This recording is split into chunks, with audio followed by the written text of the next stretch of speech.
Un mécanicien en faillite brave une tempête de neige pour secourir deux petites filles d'une voiture renversée, ignorant qu'elles sont les filles d'un milliardaire puissant.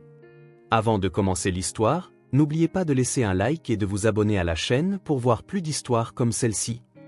Le grincement du vieux tournevis résonnait dans le garage vide, un son aussi familier que le battement de cœur de Jack Anderson, ses mains calleuses étant des témoins silencieux de 2 décennies passées à réparer les rêves automobiles de cette petite ville. Il trembla légèrement en fermant le dernier tiroir de sa boîte à outils. Clac! Le vacarme métallique résonnait, portant le poids de 1000 réparations, de 1000 sourires de clients satisfaits, maintenant de 1000 rêves brisés. Jack, ses 40 ans gravés dans chaque ride prématurée sur son visage, regarda autour du garage. Les murs, autrefois vibrants de posters de voitures classiques et de photos de clients rayonnants, semblaient désormais fanés, comme si la vie elle-même avait été drainée de cet espace, emportant avec elle ses espoirs. Un vent hurlant s'engouffra par une fissure de la fenêtre, apportant avec lui le premier flocon de neige. La tempête arrivait. Dernier appel pour tous les conducteurs, la plus grosse tempête des 30 dernières années arrive. Je répète, la plus grosse tempête en 3 décennies. Restez chez vous, mesdames et messieurs. La voix stridente de l'annonceur à la radio perça le silence sépulcral du garage. Jack fronça les sourcils, ses yeux se dirigeant instinctivement vers le calendrier bancal accroché au mur, dont les dates déroulées en rouge semblaient lui crier « Paiement en retard, avis final, expulsion imminente ». Avec un lourd soupir, Jack attrapa son manteau usé sur le porte-manteau, le tissu, recousu maintes fois, rendant difficile de distinguer la couleur d'origine, drapé sur ses épaules tel un vieil ami. En fouillant dans la poche, ses doigts frôlèrent quelques billets froissés. Il les sortit et les compta lentement. 1, 2, 3, 43 $, tout ce qu'il lui restait. Ça devra suffire, murmura-t-il d'une voix rauque, usée par des jours sans conversation. En fermant la porte de l'atelier, le grincement des charnières résonna comme une lamentation. Jack hésita, sa main planant un instant au-dessus de la serrure, il entrevit une version plus jeune de lui-même, débordante d'espoir et d'ambition, ouvrant cette même porte pour la première fois. Le contraste avec l'homme qu'il était maintenant, écrasé par des pertes indicibles, était trop douloureux à supporter. Le claquement de la serrure scella plus que la porte, il scella un chapitre de sa vie. Jack s'approcha de son pick-up Ford de 1995, un témoignage ambulant de son habileté en tant que mécanicien. Le camion, qui aurait dû être mis à la casse depuis des années, ronronnait encore comme un chat satisfait grâce à ses mains expertes. Une fois installé sur le siège du conducteur, ses yeux furent immédiatement attirés par la photo collée sur le tableau de bord. Sarah, avec son sourire radieux, le regardait en retour. Le temps avait estompé l'image, mais le souvenir de son rire, la chaleur de son toucher, la lueur dans ses yeux demeuraient vifs et douloureux. « Oh Sarah !» murmura Jack en traçant du doigt les contours de son visage sur la photographie. « Ce que je ne donnerais pas pour entendre ta voix une fois de plus. » Un flashback le frappa comme un coup de poing dans l'estomac. Sarah, pâle et faible, allongée dans un lit d'hôpital, sa voix autrefois mélodieuse n'étant désormais qu'un faible murmure. « Chérie, promets-moi que tu n'abandonneras pas, quoi qu'il arrive. » Bien sûr, il avait promis. Comment pourrait-il lui refuser quoi que ce soit? Mais les choses étaient devenues si difficiles depuis lors, le cloisonnement de l'hôpital central, où Sarah avait reçu ses soins, avait été le début de la fin, le transfert dans un hôpital d'une autre ville, les coûts astronomiques, les trajets interminables, et puis, 6 mois plus tard, l'inévitable. Jack secoua la tête, essayant de chasser ces douloureux souvenirs de son esprit, il avait désormais une mission, se procurer des fournitures avant que la tempête ne les isole complètement. Le pick-up protesta lorsqu'il tourna la clé, toussant et crachotant avant de finalement rugir à la vie. Jack tapa affectueusement sur le tableau de bord. « Allez, ma fille, encore une aventure. » Les rues de la petite ville de Millbrook étaient presque désertes. Quelques marginaux se précipitaient de magasin en magasin, les bras chargés de provisions. Le ciel, d'un gris menaçant, semblait peser sur la terre comme s'il voulait écraser la ville sous son poids. Jack naviguait prudemment sur des routes de plus en plus glissantes. Chaque virage évoquait un nouveau souvenir. Il y avait le parc où lui et Sarah faisaient des pique-niques le dimanche, plus loin, la fleuriste où il lui achetait des marguerites chaque vendredi, et là, se dressait, vacant et lugubre, l'ancien hôpital central. Son cœur se serra en passant devant l'hôpital, les fenêtres vides semblaient le narguer, comme pour lui demander « Pourquoi n'as-tu pas fait plus? Pourquoi n'as-tu pas combattu plus fort ?» Jack détourna le regard, se concentrant sur la route devant lui. Il ne pouvait pas changer le passé, mais peut-être, juste peut-être, pouvait-il encore faire quelque chose pour l'avenir. Le magasin était un chaos. les gens se bousculaient avec des chariots surchargés, se disputant des boîtes de soupe et des paquets de papier toilette.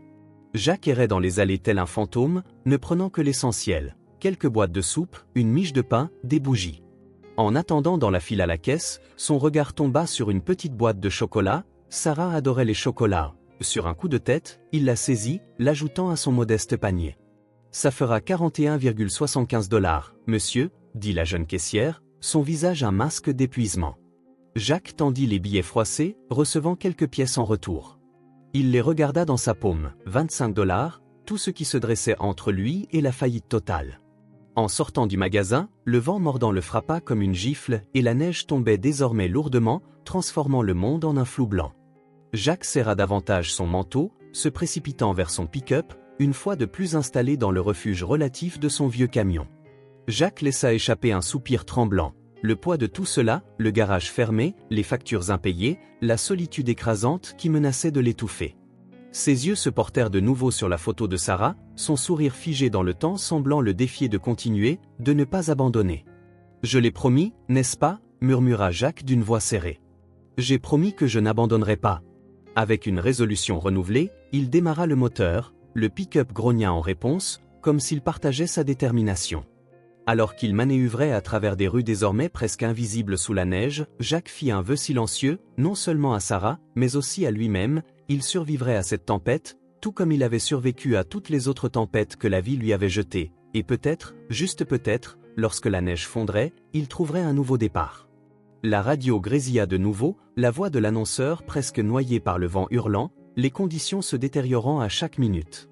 Restez chez vous, habitants de Millbrook, cela pourrait être la tempête du siècle. Jacques serra le volant, son regard fixé sur la route devant lui.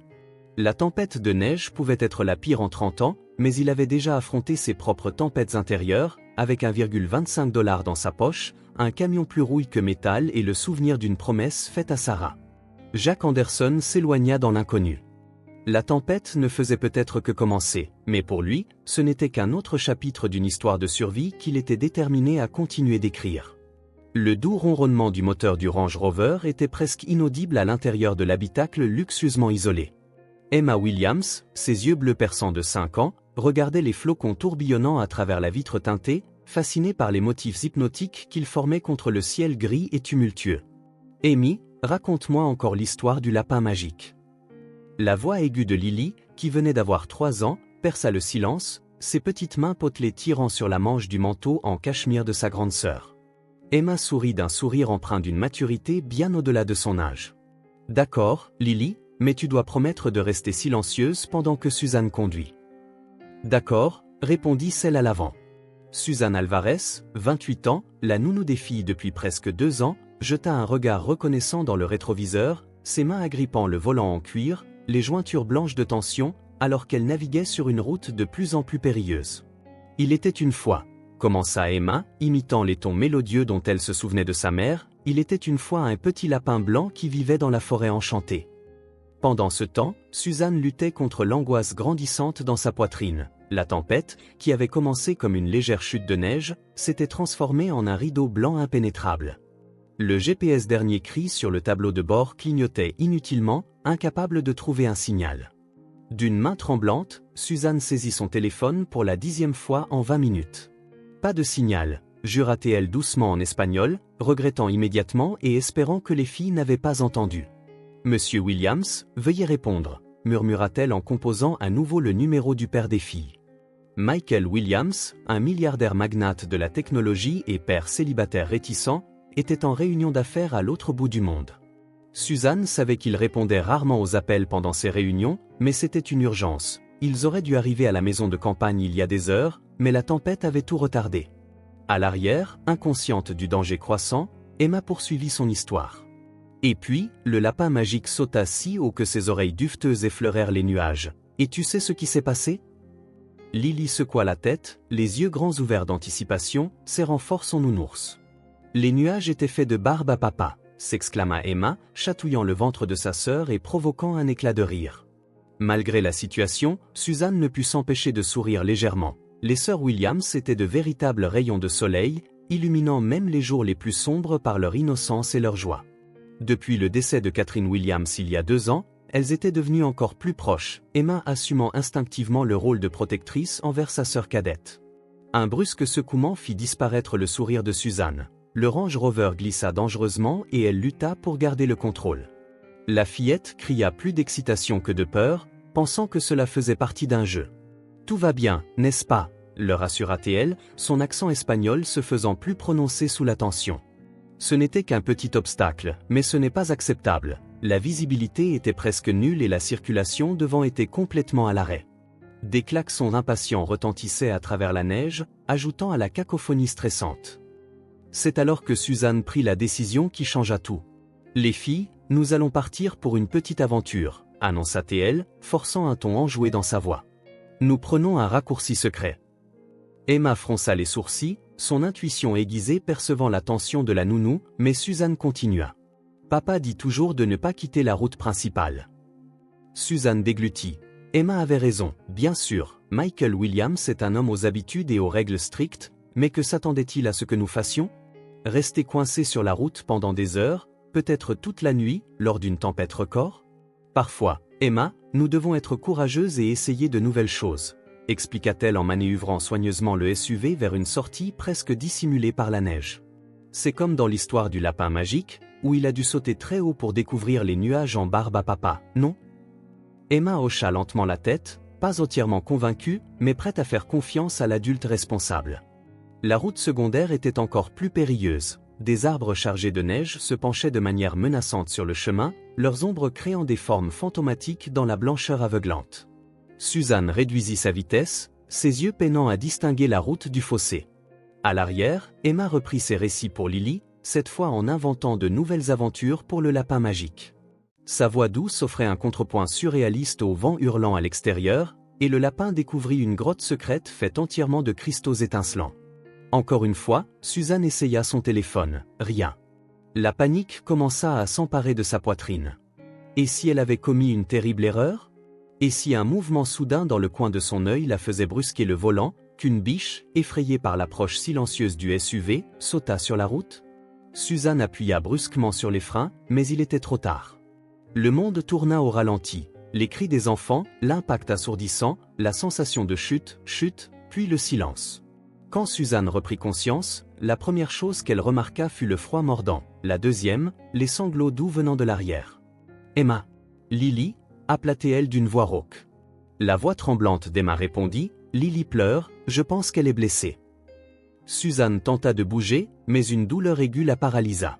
Quelque chose de chaud et collant coulait sur son visage. Du sang, réalisa-t-elle avec une horreur croissante. « Emma, ma chérie, » dit Suzanne en luttant pour garder une voix calme, « peux-tu voir dehors? Où sommes-nous? » Un instant de silence, le bruit d'un mouvement. « Tout est blanc, » répondit Suzanne. Avec la peur évidente dans la voix d'Emma, nous sommes retournés. Le cœur de Suzanne se serra, elles avaient fait un roulis, très probablement glissé dans un fossé. La neige continuait de tomber sans pitié, prête à ensevelir complètement le véhicule. « Emma, écoute attentivement, » ordonna Suzanne, sentant la conscience s'échapper à nouveau, « tu dois être très courageuse maintenant, prends soin de Lily. Quelqu'un nous trouvera. » Ces derniers mots furent engloutis par l'obscurité qui se refermait sur elle.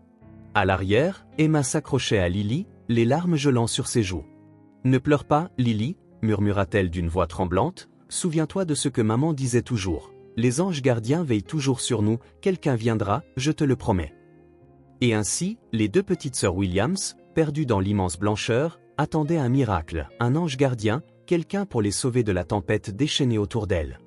Le vent hurlait tel une bête vorace, fouettant le pick-up de Jacques avec des rafales implacables de neige et de glace. Les essuie-glaces luttaient en vain contre la tempête, parvenant à peine à dégager une mince fente de visibilité avant qu'une nouvelle vague de blanc ne l'obscurcisse de nouveau. Jacques serra le volant si fort que ses doigts en souffrirent, ses yeux plissés cherchant à apercevoir le moindre signe de la route devant lui. Le sac en papier sur la banquette passager, contenant ses maigres provisions, quelques boîtes de soupe, une miche de pain et les chocolats qu'il avait achetés sur un coup de tête, semblait se moquer de lui. Vivrait-il assez longtemps pour ouvrir l'une de ces boîtes? Puis, cela arriva. Un fracas assourdissant perça le rugissement de la tempête, si proche et soudain que Jacques, par réflexe, appuya violemment sur les freins. Le pick-up dérapa sauvagement, effectuant presque 180 degrés avant de s'arrêter, le moteur toussant et s'éteignant un instant. Jacques resta figé, le cœur battant à tout rompre contre ses côtes. C'était quoi, ça? De la foudre? Une explosion secouant ce stupide. Il essaya de redémarrer le moteur, en vain. « Allez, ma fille, » murmura-t-il en tournant la clé à plusieurs reprises, « ne me fais pas ça maintenant. » Mais le vieux Ford resta obstinément silencieux, maudissant sous son souffle. Jacques saisit sa lampe de poche dans la boîte à gants, prenant une profonde inspiration, ouvrit la porte du camion. Le vent faillit le faire tomber, la neige piquant ses yeux et sa bouche, clignant furieusement.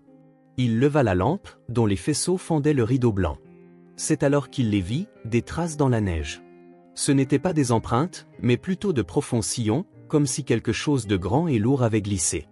Le ventre de Jacques se tordit. « Oh non !» murmura-t-il, ignorant le froid mordant, et il se mit à suivre les traces. Chaque pas était une lutte contre le vent et la neige épaisse. Ses instincts d'ancien ambulancier criaient que quelque chose n'allait pas du tout. Après ce qui sembla une éternité, mais ne fut probablement que quelques minutes, Jacques atteignit le bord d'une pente abrupte.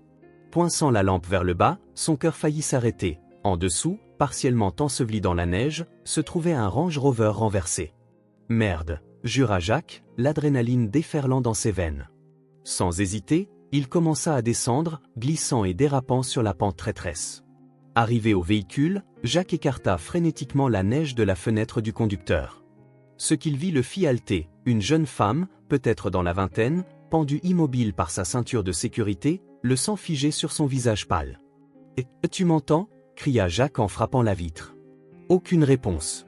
C'est alors qu'il entendit un faible pleur venant de la banquette arrière. Une urgence renouvelée saisit Jacques alors qu'il se précipitait vers la porte arrière, le métal était tordu, coincé. Maudissant, il remonta en courant la pente vers son pick-up, trébuchant presque à plusieurs reprises en chemin. De retour avec sa boîte à outils, Jacques travailla furieusement pour forcer l'ouverture de la porte. Ses doigts, engourdis par le froid, pouvaient à peine saisir les outils, mais des années d'expérience en mécanique guidaient ses mouvements. Enfin, dans un grincement protestataire du métal, la porte céda. L'intérieur était un chaos de verre brisé, de plastique éclaté et de jouets. Le cœur de Jacques se serra en voyant 2 sièges auto pour enfants. « Allô ? Est-ce que quelqu'un m'entend ?» Un mouvement soudain le surprit depuis l'arrière de l'un des sièges, une paire de grands yeux bleus le fixa. « Qui es-tu ? » demanda une petite voix, tremblante mais défiant. Jacques poussa un soupir de soulagement. « Je m'appelle Jacques, je suis là pour aider. Est-ce que tu es blessé ?» Lentement, une fille d'environ 5 ans émergea de l'ombre, son visage était égratigné et un bleu commençait à se former sur son front, mais elle semblait sinon indemne. « Je vais bien, » dit-elle. Puis, son expression se transforma en inquiétude. « Mais Lily, elle ne cesse de pleurer. » C'est alors que Jacques remarqua le second enfant, une fille plus petite, à peine âgée de 3 ans, recroquevillée et sanglotant doucement. « Ça va aller, » dit Jacques en essayant de rendre sa voix aussi rassurante que possible, « je vais vous sortir d'ici toutes les deux. »« Comment t'appelles-tu » ?»« Emma, » répondit la plus âgée, « et c'est ma sœur, Lily. » Jacques examina méthodiquement les filles pour déceler d'éventuelles blessures graves. Miraculeusement, à part quelques coupures et ecchymoses, elles semblaient en bon état. La véritable menace désormais était l'hypothermie. « Emma, j'ai besoin que tu sois très courageuse, » dit Jacques en croisant son regard. « Je vais te porter, toi et Lily, mais ce sera un peu effrayant. Peux-tu être forte pour Lily ?» Emma hocha la tête solennellement, son regard bien plus vieux que ses 5 ans. Avec le plus grand soin, Jacques souleva d'abord Lily, l'enveloppant dans son propre manteau. La petite s'accrocha à lui, tremblant violemment. « Emma, peux-tu prendre ton sac à dos ?» demanda-t-il, « il nous faut des vêtements secs. » Pendant qu'Emma fouillait dans les décombres. Jacques fit une dernière vérification désespérée sur le conducteur, pas de peau. Le cœur lourd, il se tourna vers les enfants. Remonter la pente avec 2 petits enfants était un cauchemar. Le vent semblait déterminé à les faire tomber et la neige rendait chaque pas ardu. Jacques porta Lily d'un bras, utilisant l'autre pour se stabiliser et aider Emma. Plusieurs fois, il glissa, son cœur se serrant à chaque fois alors qu'il luttait pour garder son équilibre. Emma, faisant preuve d'un courage surprenant, s'accrocha fermement à sa jambe, portant vaillamment le sac à dos de Lily. « On y est presque », halta Jacques quand il aperçut enfin la silhouette floue de son pick-up à travers la neige. « Vous vous en sortez super bien, les filles. » Enfin, après ce qui sembla une éternité, ils atteignirent la route. Jacques déposa délicatement Lily sur la banquette passager, aidant Emma à s'asseoir à côté d'elle. Une fois dans l'habitacle, Jacques actionna le chauffage, frottant les mains de la fillette pour rétablir la circulation. « Es-tu un ange, Lily » demanda soudainement la petite d'une voix tremblante. Jacques sentit une boule se former dans sa gorge. « Non, ma chérie, juste quelqu'un qui essaie d'aider. » En regardant les deux filles effrayées mais vivantes, Jacques sentit une détermination farouche monter en lui. Il les avait trouvées pour une raison, et maintenant, il avait la responsabilité de les garder en sécurité. En tournant la clé, Jacques fit une prière silencieuse, à son grand soulagement et sa surprise, le moteur toussa puis rugit à la vie. « D'accord, les filles, » dit-il en guidant le pick-up en avant, « trouvons un endroit sûr pour attendre que cette tempête se calme. » Tandis qu'il progressait lentement à travers le blizzard, Jacques ne pouvait s'empêcher de penser qu'enfin, il avait peut-être découvert une nouvelle raison d'être cette nuit-là, une chance de rédemption, incarnée par ses deux petites survivantes. Le vieux Ford gémissait et grinçait, luttant contre le vent implacable et la neige qui s'accumulait rapidement. Jacques agrippa fermement le volant, plissant les yeux dans une tentative désespérée de distinguer quelque chose au-delà du rideau blanc devant lui. Sur la banquette passager, Emma s'accrochait à Lily, les deux filles grelottant malgré le chauffage fonctionnant à plein régime. « Tout ira bien, Lily », murmura Emma, sa voix presque noyée par le hurlement du vent. « Monsieur Jacques va s'occuper de nous. » Jacques déglutit, sentant le poids de la responsabilité peser sur ses épaules. Il avait à peine pu prendre soin de lui-même ces derniers temps, et maintenant, deux vies précieuses dépendaient de lui. C'est alors qu'il le vit, une silhouette sombre et menaçante émergeant de l'immense blancheur. « Dieu merci », murmura Jacques, dirigeant prudemment le véhicule vers la structure. À mesure qu'il se rapprochait, l'outline d'un grand entrepôt abandonné se dessina, cela ressemblait à une vieille usine ou à un dépôt, ses murs métalliques rouillés défiant la tempête depuis des décennies. Jacques arrêta le pick-up aussi près de l'entrée que possible. « Restez ici », ordonna-t-il aux filles, saisissant sa lampe de poche, « je vais vérifier si c'est sûr. » Le vent faillit le faire vaciller lorsqu'il sortit, luttant contre la tempête. Jacques atteignit la porte de l'entrepôt, à son grand soulagement, elle s'ouvrit avec un grincement protestataire. À l'intérieur, c'était vaste et sombre, le faisceau de la lampe révélait des machines abandonnées depuis longtemps et des piles de boîtes couvertes de poussière, mais c'était sec, surtout, cela offrait une protection contre le vent mordant. Satisfait que ce soit suffisamment sûr, Jacques retourna au pick-up. « Allez, les filles, nous avons trouvé notre refuge, » dit-il en ouvrant la porte. Avec Lily dans ses bras et Emma s'accrochant à sa jambe, Jacques les guida dans l'entrepôt. Le silence soudain, après le vacarme constant du vent, était presque assourdissant. « Lily » gémit-elle en enfouissant son visage dans le cou de Jacques. « Ne t'inquiète pas, princesse » répondit doucement Jacques, « nous rendrons cet endroit agréable et douillet en un rien de temps. » Déposant Lily avec précaution, Jacques commença à fouiller l'entrepôt. Ses années en tant que mécanicien lui avaient appris à improviser, et ses compétences allaient maintenant être mises à l'épreuve. « Emma, peux-tu tenir la lampe de poche pour moi » demanda-t-il en tendant l'appareil à la plus âgée. Emma hocha la tête solennellement, tenant fermement la lampe, pendant que Jacques travaillait. Il trouva un vieux tambour d'huile qu'il transforma rapidement en foyer improvisé. Des morceaux de bois de récupération et du carton servirent de combustible. « Maintenant, le défi, c'est de l'allumer » murmura Jacques en fouillant dans ses poches pour trouver un briquet. « J'ai des allumettes » s'exclama soudainement Emma, courant vers le sac à dos qu'ils avaient récupéré des décombres. Maman disait toujours de garder des allumettes dans le kit d'urgence. Jacques sourit, impressionné, ta mère était une femme très intelligente. Grâce aux allumettes d'Emma, Jacques eut bientôt un feu crépitant dans le tambour, et la chaleur commença à se répandre, chassant une partie du froid perçant. Prochaine étape, créer un espace protégé.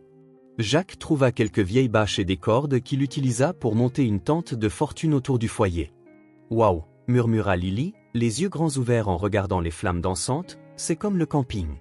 « C'est sûr, Lily » acquiesça Emma en serrant sa sœur contre elle.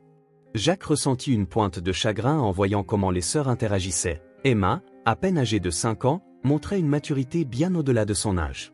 Une fois leur abri improvisé terminé, Jacques se tourna vers les provisions. Le sac d'épicerie avait l'air tragiquement insuffisant, mais il devait faire l'affaire. « Qui a faim » demanda-t-il en adoptant un ton joyeux. « Moi » cria Lily en levant la main. Jacques ouvrit une boîte de soupe, la versa dans un récipient en métal qu'il avait trouvé dans l'entrepôt, le plaçant près du feu pour le réchauffer. Il distribua quelques crackers. « Ce n'est pas grand-chose » s'excusa-t-il, « mais ça nous tiendra chaud. »« C'est parfait, monsieur Jacques » dit poliment Emma, partageant sa portion avec Lily. Merci de prendre soin de nous. Jacques sentit une boule se former dans sa gorge. Vous êtes incroyablement courageuses, les filles, dit-il doucement, vous vous en sortez si bien. Pendant qu'elle mangeait la soupe chaude et les crackers, Jacques réalisa que les filles avaient besoin d'une distraction. Le traumatisme de l'accident, le froid, la peur, tout cela pouvait facilement devenir accablant. Que diriez-vous d'une histoire ? Suggéra-t-il. Les yeux de Lily s'illuminèrent. Oui, s'il te plaît, répondit-elle. Emma raconte toujours les meilleures histoires. Jacques sourit à Emma. Eh bien, je suppose que nous devrions laisser l'experte prendre la relève, non ? Mais Emma hésita, soudainement timide. En fait, pourrais-tu raconter une histoire, monsieur Jacques ? Je suis un peu fatiguée d'être celle qui raconte toujours les histoires. Jacques comprit ce silence non exprimé. Emma avait besoin, ne serait-ce qu'un instant, d'être simplement une enfant, et non la gardienne. Bien sûr, répondit-il doucement, laisse-moi réfléchir. As-tu déjà entendu parler de l'histoire du mécanicien qui a réparé la Lune ? Les filles secouèrent la tête, les yeux grands ouverts de curiosité. Et ainsi, tandis que la tempête faisait rage à l'extérieur, Jacques inventa un conte fantastique à propos d'un mécanicien ordinaire appelé pour une mission extraordinaire. Il parla de tournevis magiques et d'huile de moteur qui étincelaient comme des étoiles, de rouages lunaires et de cratères qui n'étaient en réalité que de gigantesques boulons desserrés. Les filles écoutaient, captivées, leur peur momentanément oubliée. Emma se détendit visiblement, se permettant de redevenir une fillette de 5 ans, plutôt que le petit adulte que les circonstances l'avaient forcée à être. Quand l'histoire se termina, Lily s'endormait en se blottissant contre sa sœur. Emma peinait à garder les yeux ouverts. « Va dormir, » dit doucement Jacques, « je vais veiller sur vous. » Emma acquiesça, somnolente. « Merci, monsieur Jacques, » murmura-t-elle, « vous êtes un grand conteur et un formidable ange gardien. » Alors que les filles dormaient, Jacques alimenta le feu, ses pensées un mélange de soucis et de détermination.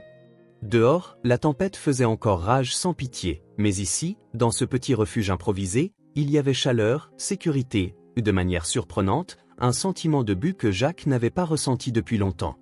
En regardant les deux petites silhouettes endormies, Jacques fit une promesse silencieuse, il les protégerait à tout prix, et d'une manière ou d'une autre, elles survivraient ensemble à cette tempête. L'obscurité de l'entrepôt n'était troublée que par la douce lueur des braises dans le foyer de fortune. Jacques, appuyé contre un mur rouillé, luttait contre le sommeil, ses yeux se fermaient sans cesse pour se rouvrir aussitôt. Une seconde plus tard, un cri aigu le tira enfin de son état semi-conscient. « Maman! Maman !»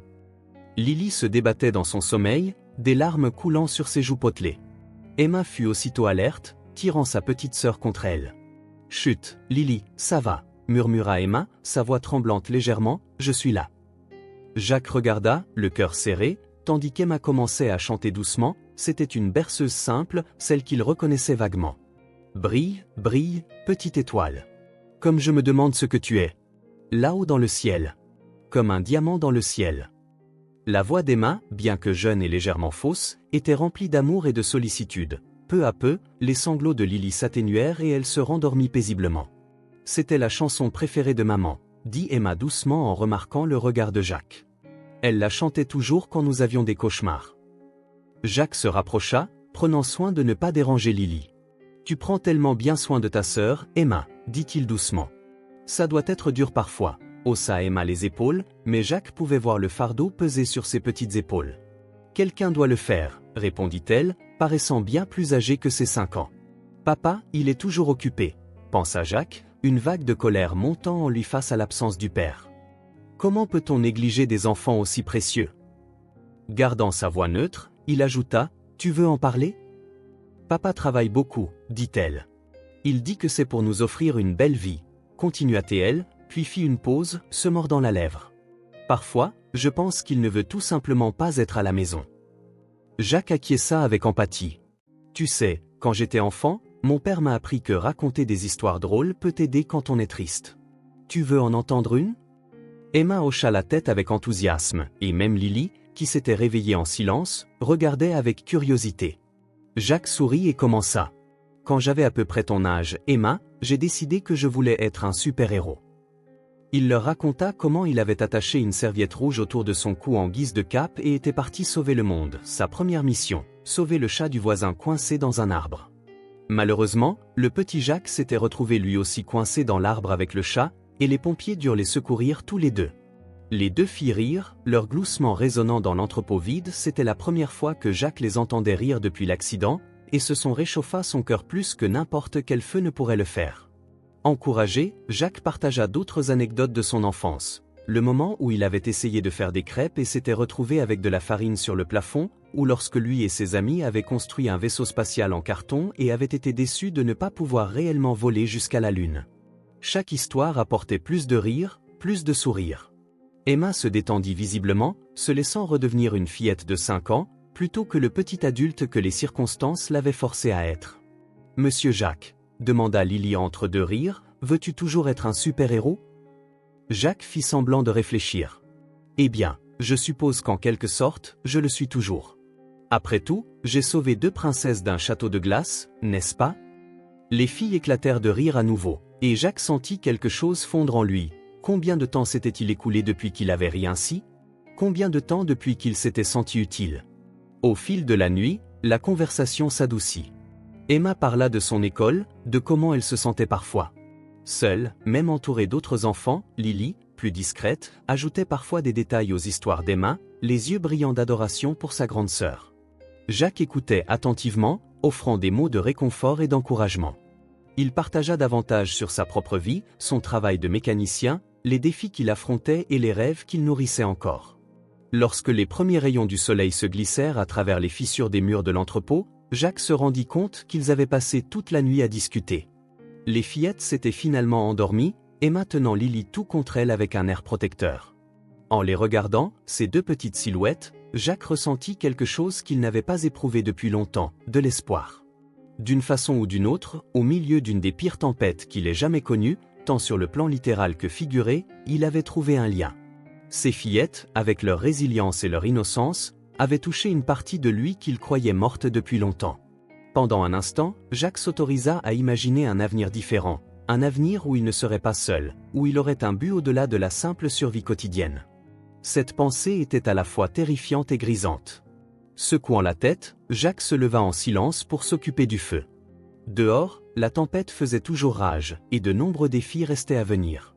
Mais pour la première fois depuis des années, Jacques eut l'impression qu'il pourrait affronter tout ce qui se présenterait. Avec un dernier regard affectueux envers Emma et Lily, Jacques fit une promesse silencieuse. Quoi qu'il arrive, il les protégerait. D'une façon ou d'une autre, ils survivraient à cette tempête ensemble.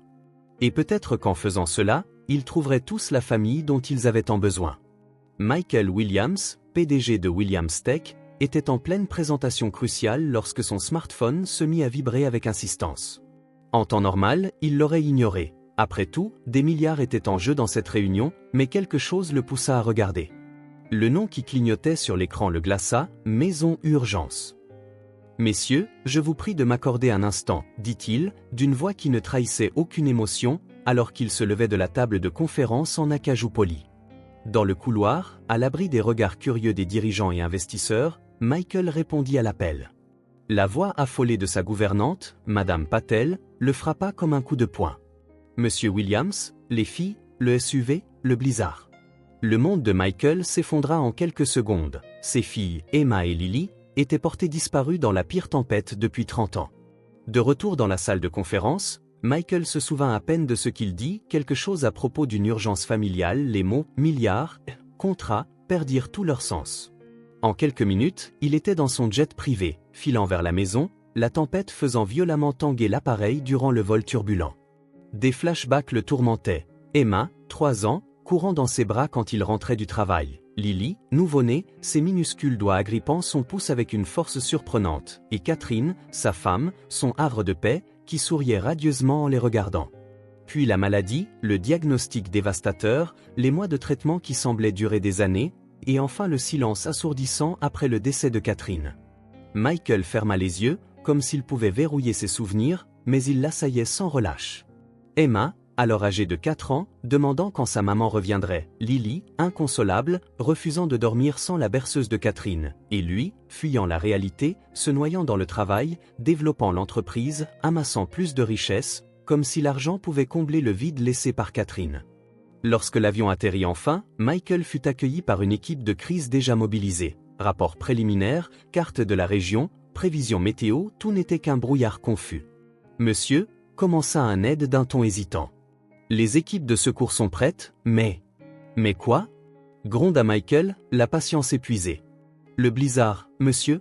Il est tout simplement impossible de sortir pour l'instant. La visibilité est nulle et les routes sont complètement bloquées. Michael sentit une vague de fureur monter en lui. Ce n'était pas possible. Il était Michael Williams, il avait bâti un empire à partir de rien, révolutionné le secteur de la technologie, il avait des milliards à sa disposition. Je me fiche de ce qui est impossible, répliqua-t-il, la voix dangereusement calme. Trouvez mes filles. Utilisez des hélicoptères, des drones, tout ce qu'il faudra. Payez le double, le triple si nécessaire. Mais retrouvez-les. Les heures suivantes furent un tourbillon d'activités fébriles. Michael transforma son Pantouse en centre de commandement improvisé. D'immenses écrans affichaient des cartes de la région, des mises à jour météo en temps réel et les images des caméras de sécurité sur les routes à présent inutiles, ne montrant qu'un brouillard blanc. Mais au fil des heures, la dure réalité s'imposa, aucun hélicoptère ne pouvait voler dans de telles conditions. Les drones étaient abattus par les vents furieux en quelques minutes, et les équipes au sol se retrouvaient bloquées après seulement quelques kilomètres. Pour la première fois de sa vie d'adulte, Michael Williams se sentit totalement impuissant. Debout devant les baies vitrées panoramiques de son Pantouse, observant la tempête qui transformait la ville en un désert blanc, Michael ressentit le poids de ses choix lui écraser les épaules. Combien de fois avait-il annulé des dîners de famille pour des réunions d'affaires? Combien de récitals scolaires d'Emma avait-il manqué? Combien de fois avait-il confié les soins de Lily à des nourrices et des gouvernantes? Un sanglot lui échappa, le surprenant. Il ne se souvenait pas de la dernière fois qu'il avait pleuré, peut-être aux funérailles de Catherine. Monsieur Williams? La voix hésitante de son assistante le tira de ses pensées. Y a-t-il quelque chose que je puisse faire? Michael se tourna, les yeux rouges de fatigue. Pendant un instant, il faillit hurler sur elle, déversant sa frustration, mais il distingua alors la sincère inquiétude et la peur sur son visage. « Rachel, c'est ça ?» demanda-t-il doucement. Elle acquiesça, surprise qu'il se souvienne de son nom. « Rachel, avez-vous des enfants ?»« Oui, monsieur, 2 filles. » Michael eut l'impression de recevoir un nouveau coup de poing. « 2 filles, répéta-t-il. Comment faites-vous pour tout concilier, travail, famille ?» Rachel sembla un instant désorientée par la question personnelle de ce patron d'ordinaire distant. « Ce n'est pas toujours facile, monsieur, admit-elle, mais à la fin de la journée, elles sont ma priorité. Toujours. » Michael acquiesça lentement, ces mots le frappant comme la foudre. Priorité. Quelle avait été la sienne durant toutes ces années? Se tournant de nouveau vers la fenêtre, Michael appuya son front contre la vitre froide. Emma, murmura-t-il. Lily, papa est tellement désolé, tellement désolé.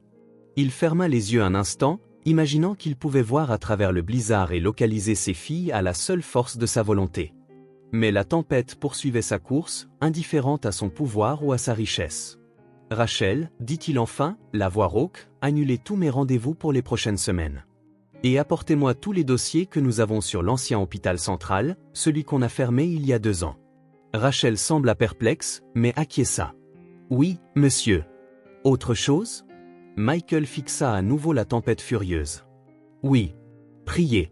Priez pour que mes filles soient en sécurité et pour que j'aie une chance de réparer mes erreurs. » Alors que Rachel s'éloignait discrètement, Michael Williams, le titan de la tech, l'impitoyable milliardaire, tomba à genoux. Pour la première fois depuis des années, il priait, non pas pour des profits ou des acquisitions, mais pour quelque chose d'infiniment plus précieux, une seconde chance auprès de ses filles, pour sa rédemption. Dehors, le blizzard continuait de hurler, rappel cruel que certaines forces dépassent même le pouvoir de l'homme le plus puissant. Et quelque part, perdues dans cette immensité blanche, 2 petites filles attendaient un sauvetage qui semblait impossible. La matinée du 2e jour dans l'entrepôt abandonné apporta une clarté cruelle. Dehors, la tempête faisait toujours rage, son vent hurlant rappelant en permanence le danger qu'il courait. Jacques se réveilla en sursaut, momentanément désorienté par ces lieux inconnus. « Monsieur Jacques ?» La voix douce d'Emma le ramena à la réalité. « Lily a faim. » Jacques se frotta les yeux, tentant de chasser la fatigue. « Bien sûr, ma puce. Voyons ce qu'on peut faire. » Avec un soupir, il se tourna vers la tâche ingrate de rationner leurs maigres réserves. Les quelques boîtes de soupe et le paquet de biscuits semblaient tragiquement insuffisants désormais. Jacques divisa avec soin une boîte de soupe en 2 portions improvisées, gardant le reste pour plus tard. « Tenez, les filles, dit-il en forçant un sourire tout en leur tendant les récipients. Ce n'est pas grand-chose, mais ça va nous réchauffer. » Emma prit sa part avec un merci poli, offrant aussitôt la moitié à Lily. Jacques les observa, impressionné par la façon dont la fillette de 5 ans aidait sa petite sœur à manger, essuyant doucement la soupe qui débordait. « Tu es une grande sœur formidable, Emma, » commenta Jacques, partagé entre l'admiration et la tristesse devant la maturité imposée à la fillette. Emma haussa les épaules, un léger sourire effleurant ses lèvres. « Quelqu'un doit veiller sur Lily. Et maintenant, je suppose que je dois aussi veiller sur vous, monsieur Jacques. » Jacques sentit un nœud se former dans sa gorge. Comment une enfant si jeune pouvait-elle se montrer si altruiste? Pendant que les filles mangeaient, Jacques décida d'examiner plus attentivement les objets récupérés de l'accident. Le sac à dos de secours dont Emma avait parlé la veille contenait quelques vêtements de rechange, une bouteille d'eau à moitié pleine, à sa surprise, une petite trousse de premiers soins. « Ta maman avait pensé à tout, hein ?» fit Jacques en brandissant la trousse. Une ombre de tristesse passa dans le regard d'Emma. Maman disait toujours qu'on devait être prêt à tout. Jacques acquiesça, sentant le poids de la perte qui pesait sur ses fillettes. En poursuivant ses recherches, il trouva un dossier en plastique froissé qui appartenait sans doute à la nounou. Curieux, il l'ouvrit. Ses yeux s'agrandirent en lisant l'entête « Property of Michael Williams, confidentiel ». Le nom frappa Jacques comme un coup de poing. Michael Williams. Le magnate de la technologie milliardaire. Celui qui avait acheté et fermé l'hôpital central 2 ans auparavant, laissant des centaines de gens sans emploi et des patients comme Sarah sans solution. Jacques sentit la colère monter en lui, évoquant des souvenirs des derniers mois de Sarah, son combat désespéré pour trouver un traitement alternatif, le déclin rapide et impitoyable. « Monsieur Jacques ?» La voix d'Emma le ramena au présent. « Ça va ?» Jacques se rendit compte qu'il serrait le dossier avec tant de force que ses jointures en étaient blanches. Il força un sourire, tentant de cacher son agitation. « Oui, Emma, je réfléchissais juste. » Mais Emma était trop perspicace pour son âge. Elle s'approcha, ses yeux bleus emplis d'inquiétude. « Vous avez l'air triste. C'est à cause de mon papa ?» Jacques ravala sa salive. Comment expliquer à un enfant que son père avait indirectement contribué à la mort de sa femme, qu'une partie de lui avait envie de hurler de rage, tandis qu'il savait que ses fillettes innocentes ne portaient aucune responsabilité dans les actes de leur père? « Emma », commença Jacques doucement, en pesant ses mots. Parfois, les décisions que prennent les adultes ont des conséquences qu'ils n'avaient pas prévues. Ton papa, eh bien, il a fait certains choix qui ont affecté beaucoup de gens. Emma hocha la tête, l'air grave. Papa dit toujours que les décisions difficiles font partie du business. Mais, elle s'arrêta, se mordant la lèvre. Parfois, je crois qu'il oublie que ces décisions affectent aussi des gens. La sagesse qui émanait de ces paroles stupéfia Jacques. Sa colère s'apaisa, remplacée par un tourbillon d'émotions complexes. « Tu es très intelligente, Emma, dit-il doucement. Et tu as raison, parfois les gens oublient l'impact de leurs actes. » C'est alors que Lily, qui jouait tranquillement avec des morceaux de papier, s'approcha. Ses grands yeux bruns passèrent de Jacques à Emma, clairement consciente de la tension. « Monsieur Jacques est triste ?» demanda-t-elle innocemment. Avant que Jacques puisse répondre, Emma réagit. Elle alla chercher dans son sac à dos un petit ours en peluche marron, usé par l'affection. « Tenez, monsieur Jacques, dit Emma en lui tendant l'ours. C'est monsieur Câlin. Il me réconforte toujours quand je suis triste. Vous pouvez l'avoir un moment. » Jacques sentit les larmes lui monter aux yeux devant la pureté de ce geste, offrir son bien le plus précieux pour le consoler. Comment garder la moindre rancune face à une telle gentillesse? « Merci, Emma, parvint-il à dire d'une voix étranglée par l'émotion. Ça compte beaucoup pour moi. » Ne voulant pas être en reste, Lily s'approcha et entoura maladroitement la jambe de Jacques de ses bras. « Faut pas être triste, monsieur Jacques. On vous aime bien. » À cet instant, en regardant ces 2 fillettes que le destin avait placées sur sa route, Jacques sentit quelque chose changer en lui. La colère et l'amertume qu'il portait depuis si longtemps commencèrent à fondre, remplacées par une détermination farouche de protéger ses enfants, coûte que coûte. « Je vous aime aussi, toutes les 2, répondit-il en les attirant dans ses bras. Et je promets que je prendrai soin de vous, quoi qu'il arrive. » Tout au long de la journée, Jacques observa Emma et Lily jouer, partager des histoires et rire, malgré les circonstances difficiles. Leur résilience l'inspirait. Il savait qu'ils avaient encore beaucoup d'obstacles à surmonter, leurs provisions insuffisantes, le froid mordant et un avenir incertain. Mais en regardant les fillettes, Il ressentit une lueur d'espoir qu'il n'avait plus connue depuis des années. Serrant Monsieur Câlin contre sa poitrine, Jacques fit un vœu silencieux, il les ramènerait à la maison saine et sauve, coûte que coûte. Et peut-être qu'en chemin, il trouverait lui aussi une voie vers la guérison et le pardon. Le 3e jour à l'entrepôt débuta dans un froid glacial et sinistre. Jacques se réveilla avec une vive douleur dans le dos, conséquence de son sommeil sur le sol dur. À côté de lui, Emma et Lily dormaient encore, blottis l'une contre l'autre comme des chatons en quête de chaleur. En cherchant plus de bois pour le feu, Jacques l'aperçut, un vieux radioamateur dissimulé sous une pile de boîtes poussiéreuses. « S'il te plaît » murmura-t-il, ramassant l'appareil avec précaution, comme s'il était en cristal. « S'il te plaît, fais que ça marche. » Les heures qui suivirent furent une course contre la montre, et contre une technologie obsolète. Jacques démonta la radio, nettoyant des décennies de poussière et de corrosion. Ses mains, habituées à réparer des moteurs, s'employaient désormais avec délicatesse aux fils et circuits fragiles. Emma se réveilla en plein milieu de cette opération.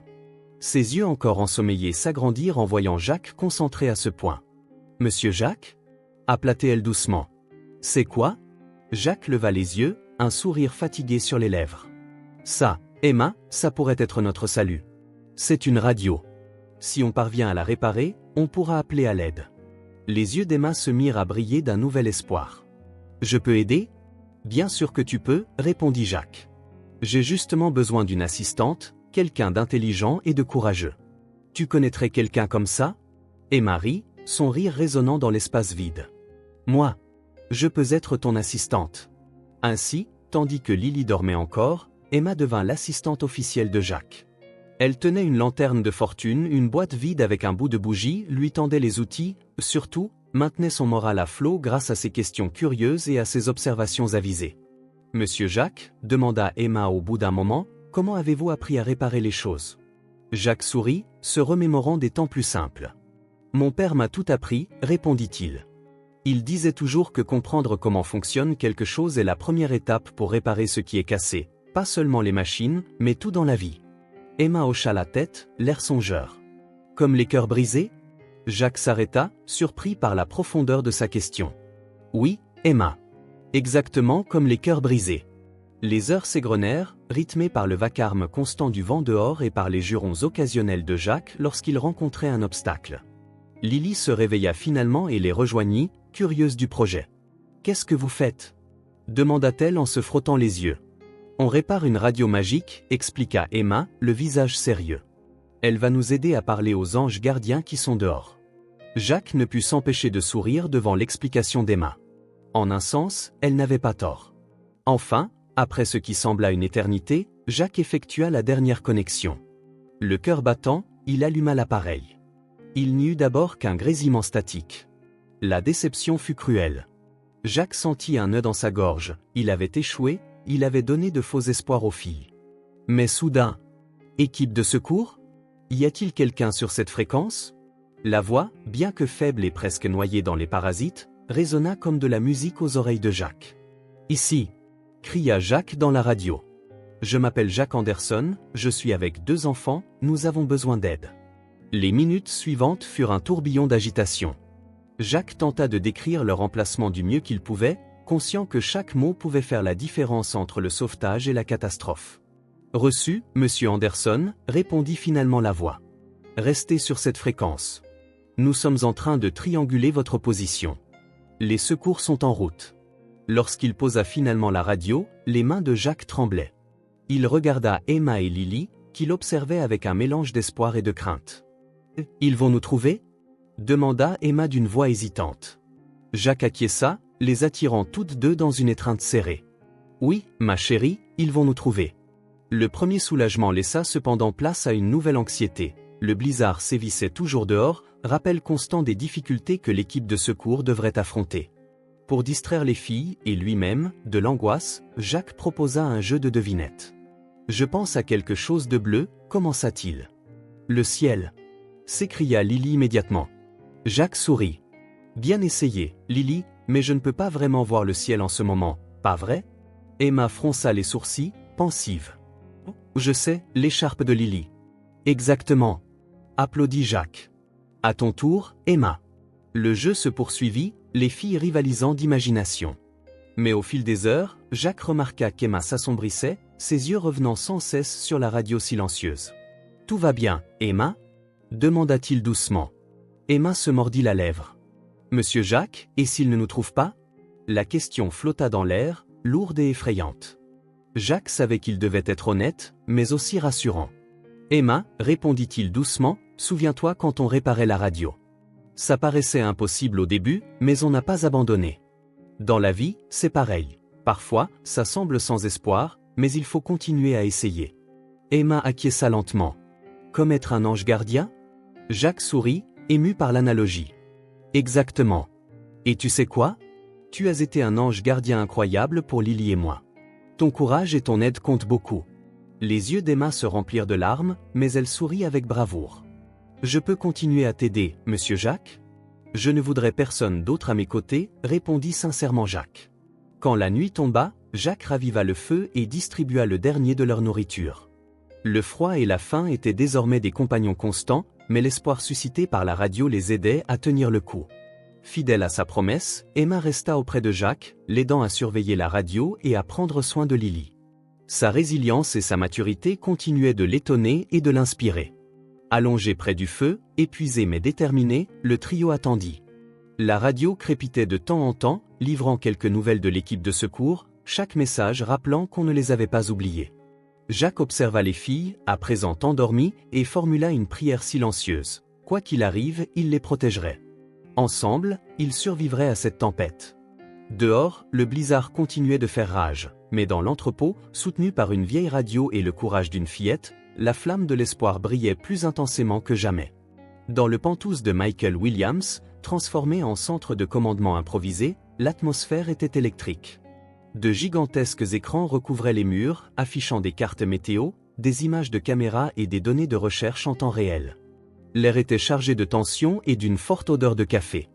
Michael, cerné et mal rasé, se tenait au centre de ce tourbillon, le regard passant d'un écran à l'autre, absorbant l'information, prenant des décisions rapides, lançant des ordres à la volée. « Quel est le statut des hélicoptères ?» demanda-t-il d'une voix rauque, épuisée. Un jeune technicien répondit nerveusement. « Toujours cloué au sol, monsieur. Des vents à 120 km/h, voler serait du suicide. » Michael jura. Chaque minute qui passait était une minute de plus où ses filles restaient en danger. Il se tourna vers un autre membre de l'équipe. « Et pour les équipes au sol ?»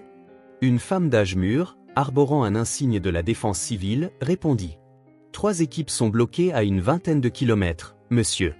Les routes sont complètement bloquées. On essaie d'envoyer des véhicules équipés pour la neige, mais on avance lentement. » Michael sentit une nouvelle vague de frustration le submerger. Comment pouvait-il, malgré toutes ses ressources, sa richesse et son influence, être incapable de sauver ses propres filles? Puis, soudain, « Monsieur Williams ?» s'écria un technicien en communication, la voix perçant le brouhaha de la pièce. « On vient de capter un signal. Il est faible, mais c'est clairement un appel de détresse. » En quelques secondes, Michael fut à ses côtés, les yeux rivés sur l'écran où s'affichait la forme d'onde du signal. Jacques Anderson, 2 enfants, besoin d'aide. Le cœur de Michael bondit. Ses filles étaient en vie. Localisez ce signal. Ordonna-t-il. Utilisez tout ce qu'on a, satellite, tour cellulaire, n'importe quoi. La pièce s'anima d'une activité renouvelée, ingénieurs et techniciens s'affairèrent, calibrant des équipements et recoupant les données. Mais l'espoir retomba vite dans l'exaspération. La tempête brouillait les instruments, rendant toute triangulation précise presque impossible. Le mieux qu'on puisse faire, c'est réduire à un rayon d'une dizaine de kilomètres, monsieur, dit un ingénieur d'un air dépité. Michael sentit le poids de l'échec menacer de l'écraser. 10 kilomètres, dans des conditions normales, ce n'était rien, mais dans ce blizzard, c'était aussi inaccessible que la lune.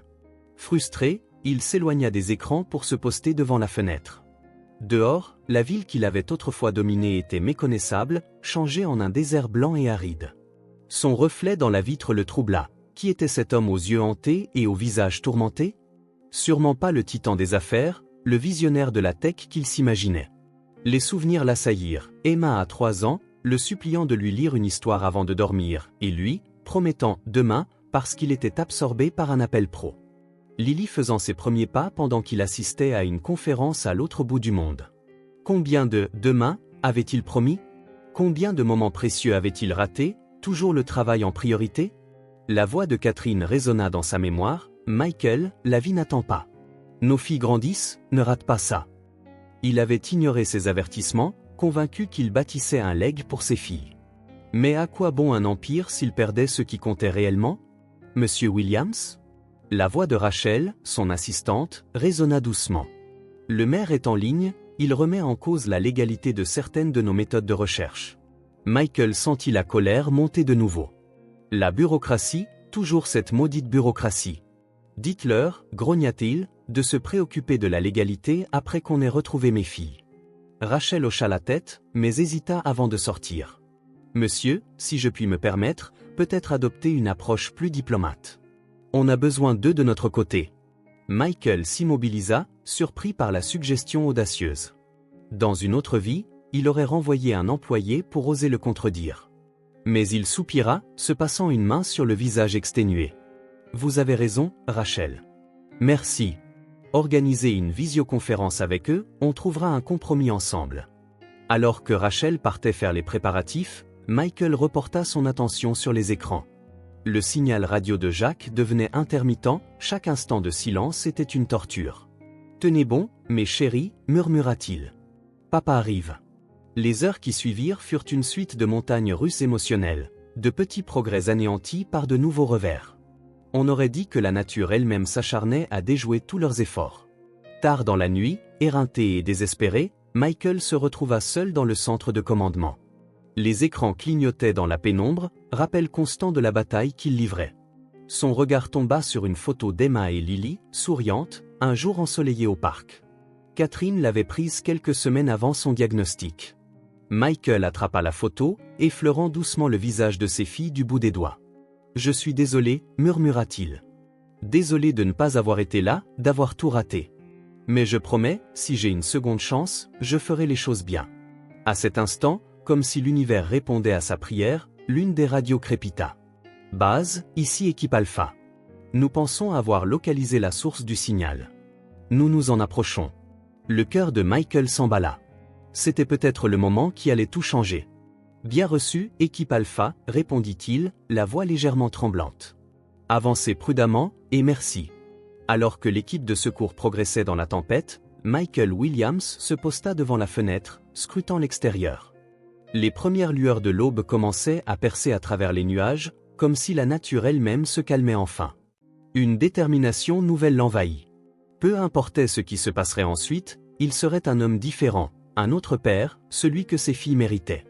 La tempête avait peut-être ravagé sa ville et ébranlé son monde, mais elle lui avait aussi offert quelque chose de précieux, la clarté. Et avec cette clarté venait une promesse silencieuse à Emma et Lily. Leur papa rentrait à la maison, dans tous les sens du terme. Le troisième jour se leva dans un calme trompeur. Dehors, la tempête semblait s'être apaisée, mais le froid pénétrant restait un danger constant.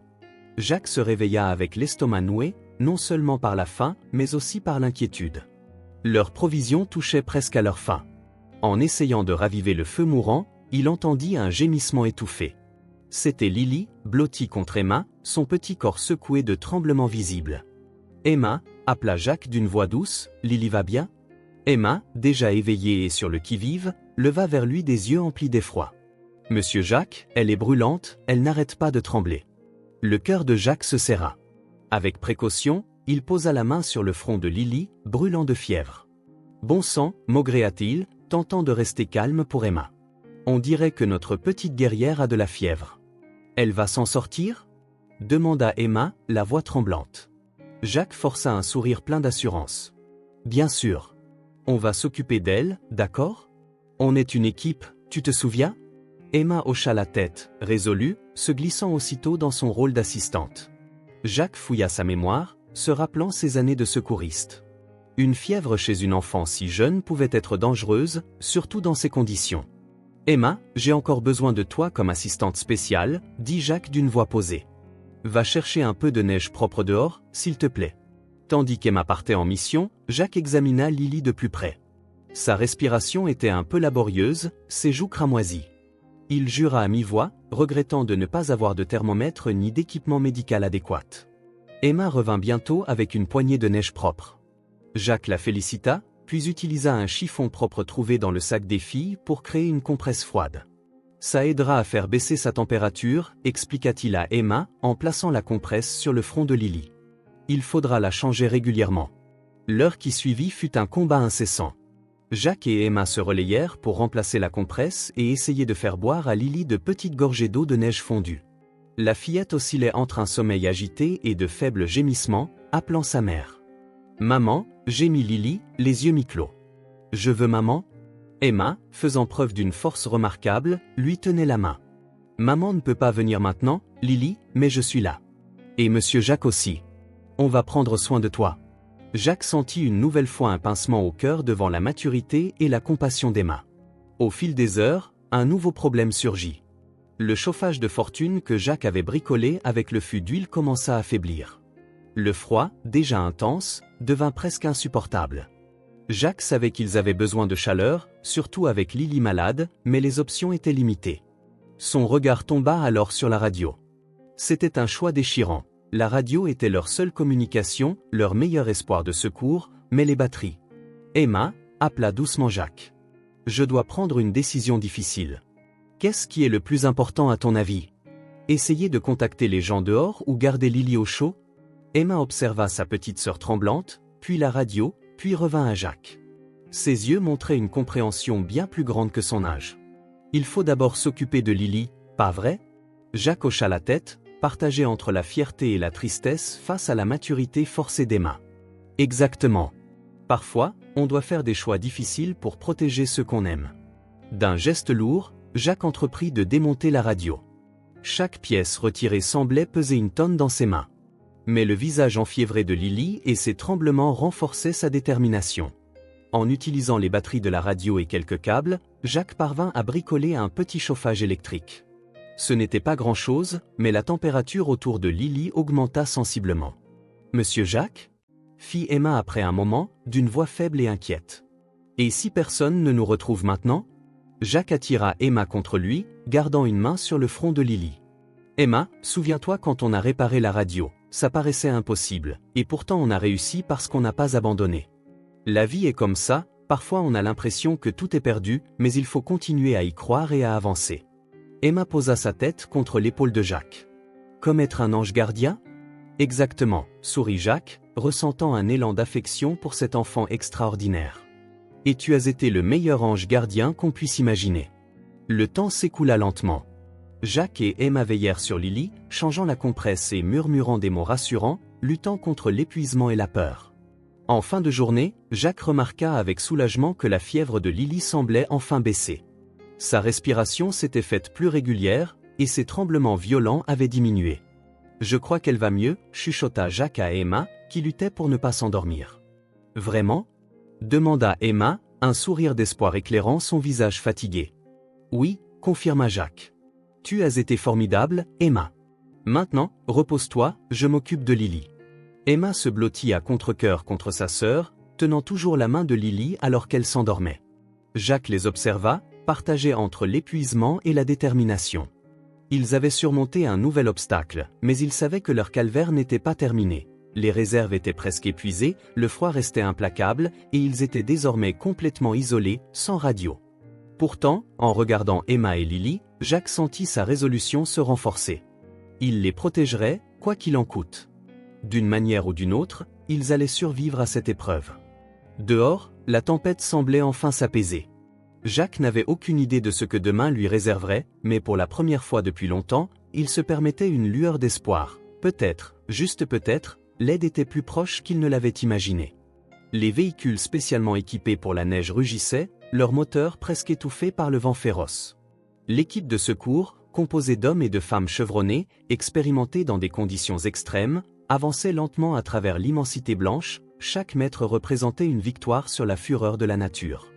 De retour dans le centre de commandement de Fortune, Michael Williams arpentait nerveusement les lieux, les yeux rivés sur les écrans affichant la progression douloureusement lente de l'équipe de secours, chaque minute semblait une éternité. Le poids de la culpabilité et de la peur menaçait de le submerger. « Monsieur, l'un des coordinateurs est venu, nerveux, l'équipe fait tout ce qu'elle peut, mais les conditions. » Michael l'interrompit brusquement, « Je m'en fiche, ils doivent aller plus vite, mes filles sont là-bas. » Un silence s'ensuivit, rompu seulement par le bip régulier des équipements. Michael scruta les visages épuisés et inquiets de son équipe, sachant qu'il était irrationnel, que tout le monde donnait tout ce qu'il avait, mais que son impuissance le rendait fou. Puis il prit une décision.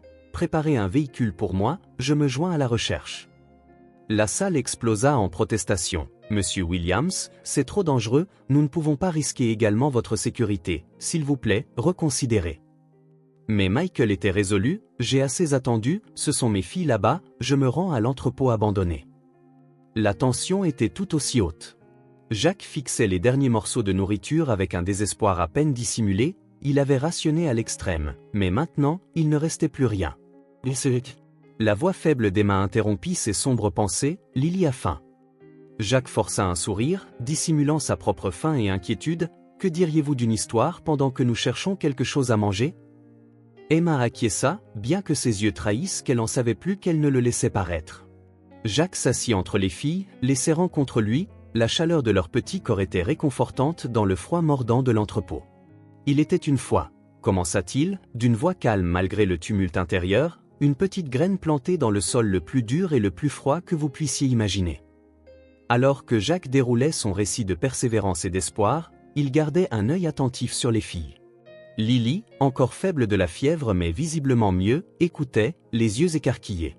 Emma, bien que fatiguée, ne quittait jamais le côté de sa sœur, ajustant sans cesse la couverture de fortune autour d'elle, et même lorsque tout le monde pensait que c'était impossible, la petite graine continuait de croître, poussant à travers la terre gelée, cherchant à atteindre le soleil.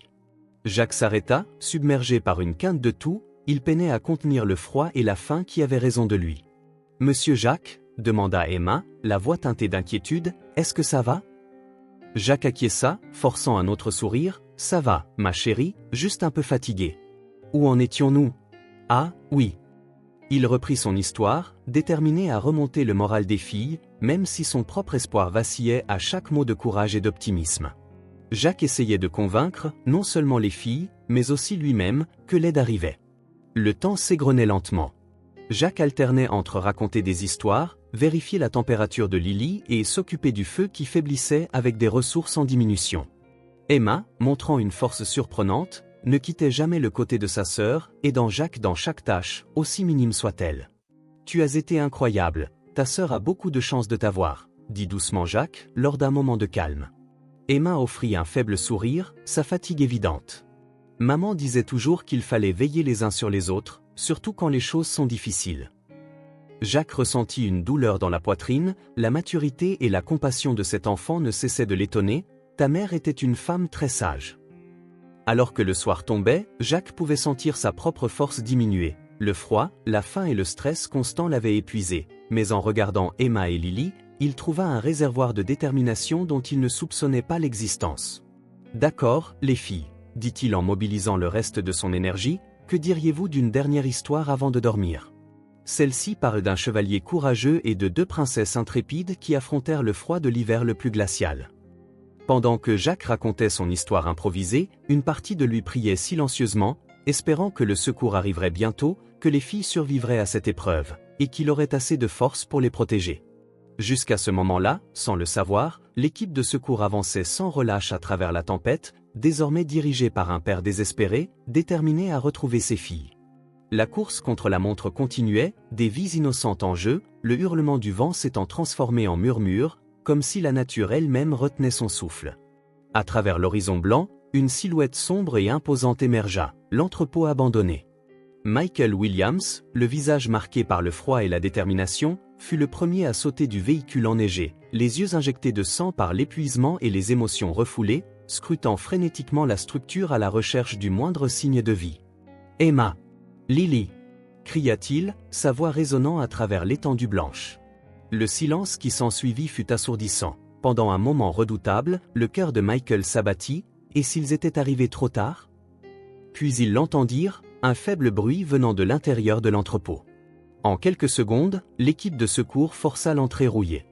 L'intérieur était un lieu de contraste saisissant, le froid était palpable, et pourtant, en son centre, une petite oasis de chaleur s'accrochait obstinément. Et là, enveloppés dans des couvertures de fortune, se trouvaient Jacques et les filles, leur papa. La voix faible d'Emma perça le silence, ses yeux grands ouverts d'incrédulité. Michael sentit ses genoux fléchir en 2 foulées. Il se précipita à leur côté, serrant Emma et Lily dans une étreinte désespérée. « Mes filles !» Il sanglotait, des larmes se transformant en glace sur ses joues. « Merci Dieu, merci Dieu !»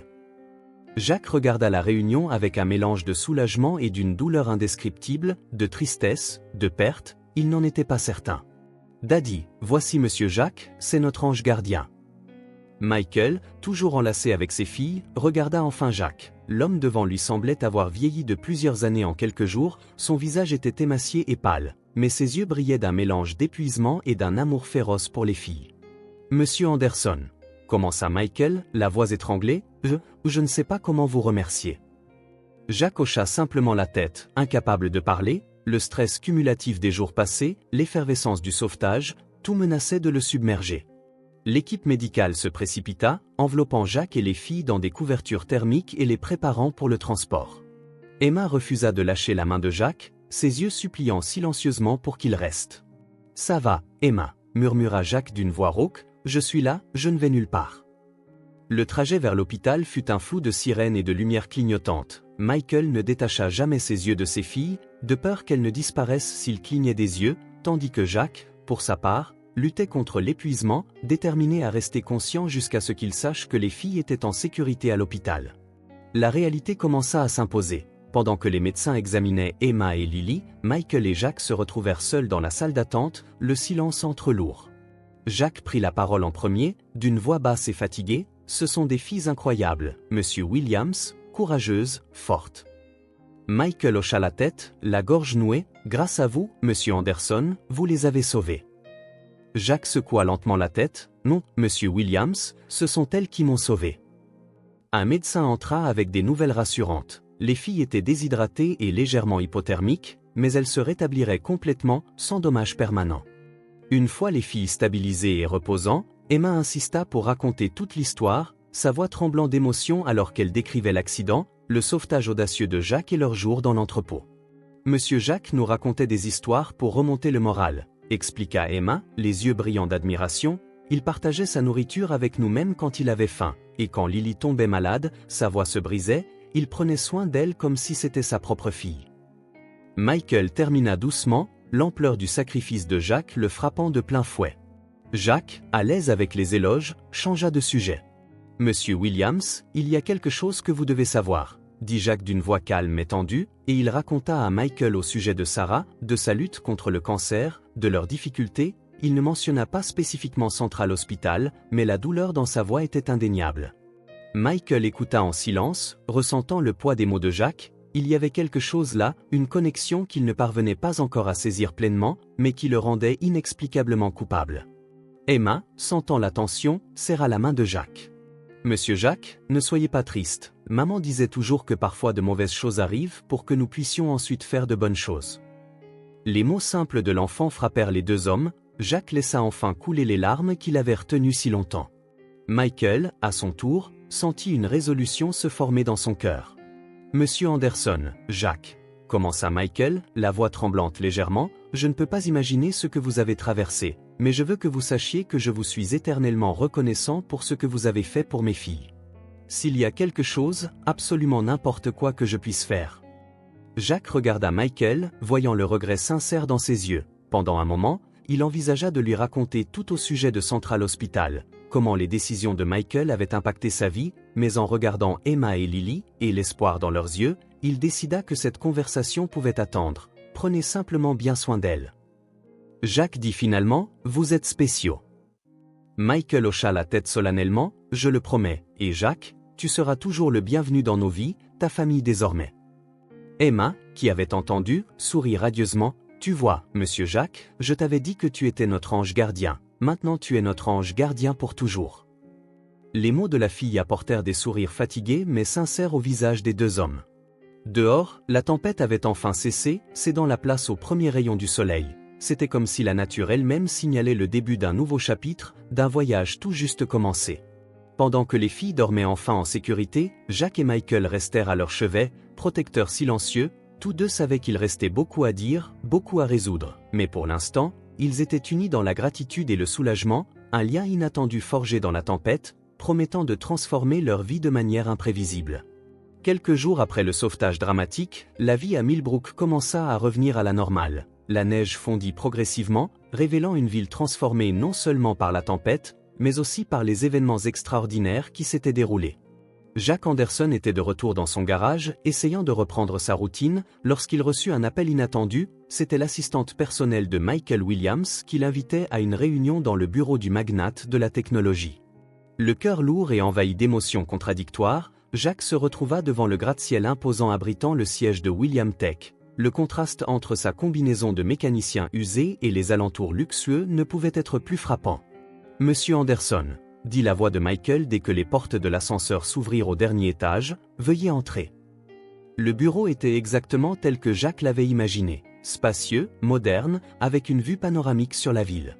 Michael avait l'air différent de l'homme épuisé et émotionnellement brisé que Jack avait rencontré à l'hôpital. Il était redevenu lui-même, le puissant PDG. « Tout d'abord, je tiens à vous remercier encore pour ce que vous avez fait pour mes filles, il n'y a pas de mots. » Jack hocha silencieusement la tête, mal à l'aise avec cette gratitude. Michael continua, « J'aimerais vous offrir une récompense, quelque chose pour exprimer ma reconnaissance. » Et il fit glisser une enveloppe sur le bureau. Jack n'y jeta même pas un coup d'œil. « Monsieur Williams, merci, mais je ne peux pas accepter, je n'ai pas agi pour de l'argent. » « Je comprends, » répondit Michael, sans paraître surpris, « mais il doit y avoir quelque chose que je puisse faire pour vous, n'importe quoi ?» C'est alors que Jack sentit quelque chose en lui se briser. Des années de douleur refoulée, de colère et de frustration montaient à la surface. « Il y a quelque chose que vous pouvez faire, Monsieur Williams, » dit Jack, d'une voix basse mais intense. « Vous pouvez me dire pourquoi Central Hospital a dû fermer? Pourquoi tant de vies ont-elles dû être ruinées pour une décision d'affaires ?» Michael pâlit visiblement. « Où vous étiez patient là-bas ?»« Ma femme, Sarah, » répondit Jack, la douleur dans sa voix indéniable. « Elle était en plein traitement lorsque l'hôpital a fermé, on nous avait promis des transferts, une continuité des soins, mais la réalité était tout autre. » Le silence qui suivit fut assourdissant. Michael se leva et s'approcha de la fenêtre, sa posture trahissant le fardeau qu'il ressentait. « Ce n'était que du business », murmura-t-il plus pour lui-même que pour Jack. Les chiffres ne collent pas, le conseil a voté à l'unanimité, c'était du business. Jack intervint. « Monsieur Williams, les vies ne sont pas des affaires. » Monsieur Williams, Sarah n'était pas la seule, d'autres aussi, des familles détruites, des rêves brisés. Michael se tourna pour le regarder pour la première fois. Je ne savais pas, on m'avait assuré que chaque patient serait relocalisé, que personne ne resterait sans soins. Eh bien, ils se sont trompés. Jack répondit simplement, et un silence lourd, chargé d'émotions non dites et de vérités douloureuses, s'installa entre eux.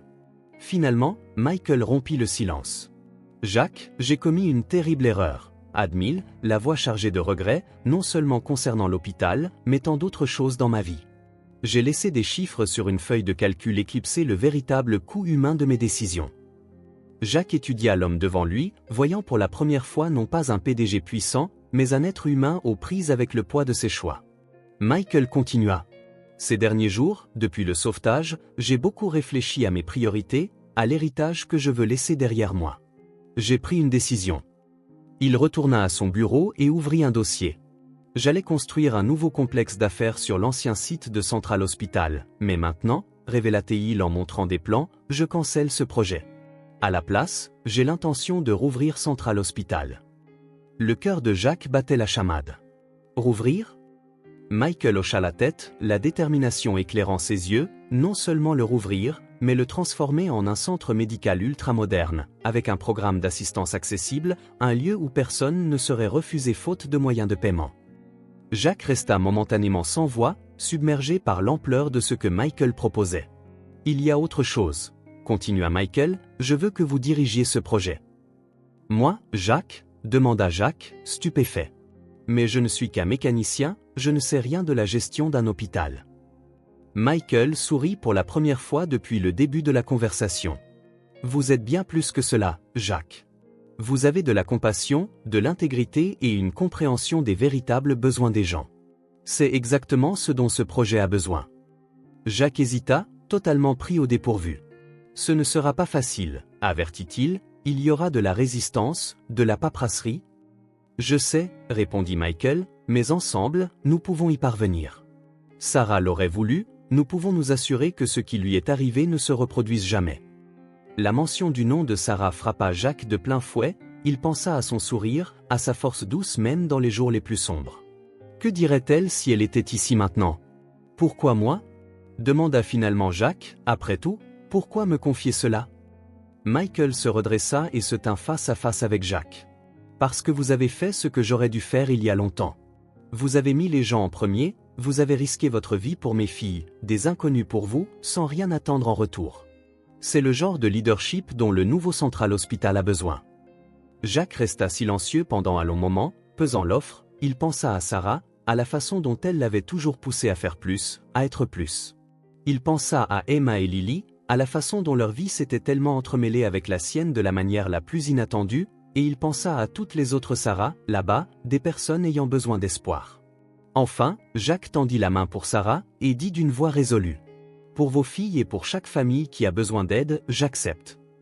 Michael serra sa main, le geste scellant plus qu'un simple accord commercial, c'était une promesse, un engagement à faire les choses différemment. Ce ne sera pas facile, prévint Michael, face au scepticisme, à la bureaucratie, peut-être même à une opposition active, mais je crois qu'ensemble, nous pouvons y parvenir. Jacques hocha la tête, ressentant à parts égales appréhension et détermination. Un jour à la fois, c'est ainsi que nous avons survécu à la tempête, n'est-ce pas? Michael sourit, se remémorant les paroles d'Emma à propos de leur jour dans l'entrepôt, un jour à la fois, acquiesça-t-il. Lorsque Jacques quitta le bureau cet après-midi-là, il se sentait différent. Le poids de la colère et du chagrin qu'il avait porté si longtemps semblait plus léger, remplacé par un sentiment de but, une étincelle d'espoir. Il pensa, parti pour toujours. Dehors, les derniers vestiges de la tempête s'estompaient, cédant la place aux premiers signes du printemps, c'était comme si la nature elle-même reflétait la transformation qui se produisait à l'intérieur de Jacques et de Michael. La route à venir serait semée d'embûches, d'obstacles et d'incertitudes, mais pour la première fois depuis longtemps, Jacques Anderson regardait l'avenir non pas avec peur ou résignation, mais avec espoir, un espoir né dans la tempête, forgé dans l'adversité et maintenant prêt à s'épanouir en quelque chose de véritablement extraordinaire. Une année s'était écoulée depuis cette tempête fatidique qui avait changé tant de vies à Millbrook. Central Hospital, autrefois symbole de désespoir et d'abandon, se dressait désormais majestueusement, ses murs blancs étincelant sous le soleil printanier. Jacques Anderson arpentait les couloirs de l'hôpital, saluant patients et personnel avec un sourire chaleureux, sa carte d'identité portait l'intitulé « Directeur du programme d'assistance médicale », un titre qui le surprenait parfois. Monsieur Jacques, appela une voix d'enfant. C'était Matthew, un garçon de 8 ans en traitement contre la leucémie, regarde ce que j'ai dessiné. Jacques s'agenouilla, admirant le dessin coloré d'un super-héros. C'est génial, Matthew, c'est toi? Après, quand tu iras mieux, acquiesça le garçon avec enthousiasme, et tu y participes aussi, parce que tu es mon aide. Avec une boule dans la gorge, Jacques serra l'enfant dans ses bras. Des moments comme celui-ci lui rappelaient chaque jour pourquoi il avait relevé ce défi. De l'autre côté de la ville, au siège de Williams Tech, Michael Williams achevait une vidéoconférence cruciale. Dès que l'appel se termina, il jeta un coup d'œil à l'horloge, un sourire illuminant son visage. C'était l'heure d'aller chercher les filles à l'école. Rachel, annule mes rendez-vous de l'après-midi, j'ai un rendez-vous important avec 2 jeunes dames, appela-t-il à son assistante. Rachel sourit, bien habituée à la nouvelle routine de son patron. Bien sûr, monsieur Williams, profitez bien de votre temps avec Emma et Lily. En route vers l'école, Michael réfléchissait à combien sa vie avait changé. L'ouvrier accro au travail, autrefois obsédé par le profit, était désormais un père présent et un leader plus consciencieux. Ce n'avait pas été facile, mais chaque sourire de ses filles lui rappelait qu'il était sur la bonne voie. Dehors, à l'école, Emma, maintenant âgée de 6 ans, attendait à la porte en tenant la main de Lily de manière protectrice. « Lily, c'est pour Daddy », s'écriait-elle en chœur en courant dans ses bras. « Mes princesses », dit Michael en les enveloppant dans une étreinte serrée, « prêtes pour notre après-midi spécial. » Les filles hochèrent la tête avec enthousiasme. C'était le jour de leur visite hebdomadaire à Central Hospital, une tradition établie ces derniers mois à l'hôpital. Jacques accueillit la famille Williams avec un large sourire. Emma courut vers lui pour un câlin. « Monsieur Jacques, nous avons apporté de nouveaux livres à lire aux enfants. »« C'est merveilleux, » répondit Jacques en ébouriffant affectueusement ses cheveux, « ils vont adorer. » Pendant que les filles se dirigeaient vers le service de pédiatrie avec une infirmière, Jacques et Michael déambulaient côte à côte dans les couloirs. « Comment ça se passe ici ?» demanda Michael. Jacques soupira, un mélange de fatigue et de satisfaction dans la voix. Chaque vie que nous touchons, chaque famille que nous aidons, rend tout cela tellement précieux.